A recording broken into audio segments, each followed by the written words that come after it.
Visa के आसानी से लग जाएगा, आप मेरा ई-वीज़ा अप्लाई कर दें यूके का। अब बहुत सारे स्टूडेंट्स ऐसे हैं जिनको इसके बारे में पता नहीं है कि ये क्या है, किस तरीके से किया जाता है या क्या इसकी रीज़निंग है, इसका इम्पैक्ट क्या है।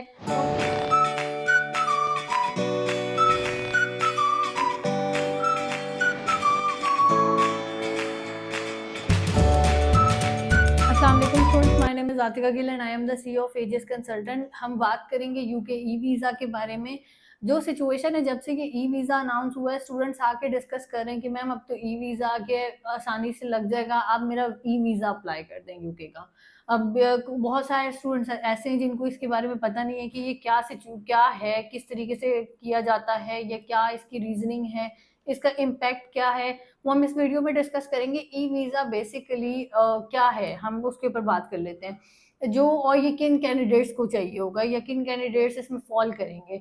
जो कैंडिडेट्स जो हैं वो 6 मंथ से ज़्यादा के लिए यूके में अप्लाई कर रहे हैं, वो ई वीज़ा अप्लाई करेंगे। अब वो उसमें आगे ई वीज़ा कैसे अप्लाई करना है, आपका यूके वीआई पे पोर्टल बनेगा, वहाँ पर आप अपनी क्रेडेंशियल्स डालोगे जिसमें आपका नाम, आपकी ईमेल एड्रेस और ये सारी चीज़ें होंगी। अब इसको करने का मकसद क्या था? हमने देखा है कि सारी जो कंट्रीज़ हैं आहिस्ता-आहिस्ता वो सारी डिजिटलाइज़ेशन की तरफ जा रही हैं। उसका ये मतलब नहीं है कि उन्होंने कोई नया वीज़ा निकाल दिया है या हमारा कोई उस तरीके से चीज़ें आसान हो गई हैं। हमारे लिए और उनके लिए ये कि प्रोसेस को फ़ास्ट करने के लिए उन्होंने ये वाला काम किया है। अब जो पहले था और अब जो चल रहा है, इसमें डिफ़रेंस क्या होगा?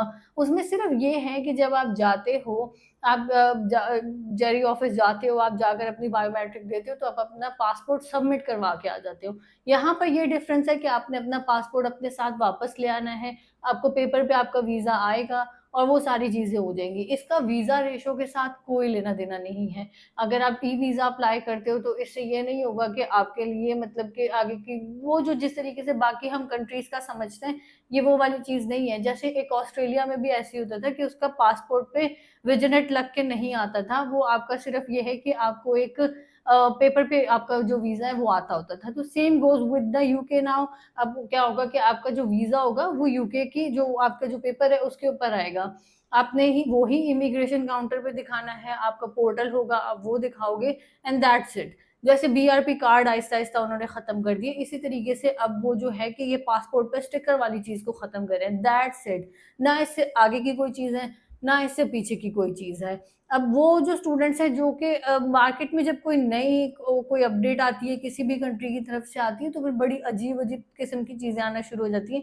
लेकिन इसका उन चीज़ों के साथ कोई लेना-देना नहीं है। आपने एक दफ़ा पहले जाकर अपने एंड पे भी चीज़ों को थोड़ा-सा समझा करें, थोड़ा-सा देखा करें। हर किसी की सुनी-सुनाई बातों पे अमल करने की ज़रूरत नहीं है। अपने ऑथेंटिक चीज़ों को देखें और ऑथेंटिक लोगों से काम पूछे भी, सीखे भी, करवाएँ भी। तो ये वाला सारा सिनेरियो होता है। उसके अलावा मैं बात करूँगी कि आगे ऑब्वियसली सितंबर इनटेक क्लोजिंग पे है, जनवरी की एप्लीकेशन भी जाना शुरू हो गई हैं, तो अब टाइम बहुत थोड़ा रह गया और जनवरी इनटेक की जब हम बात करते हैं, वो इटसेल्फ एक छोटा इनटेक होता है, तो जो स्टूडेंट सितंबर के लिए करवा चुके हैं, वो तो वेल एंड गुड है, लेकिन जो आगे फर्दर करवाना चाह रहे हैं, वो फिर हमसे कॉन्टैक्ट कर सकते हैं। जनवरी 2026 के लिए भी this is the time. This is all for now, thank you so much.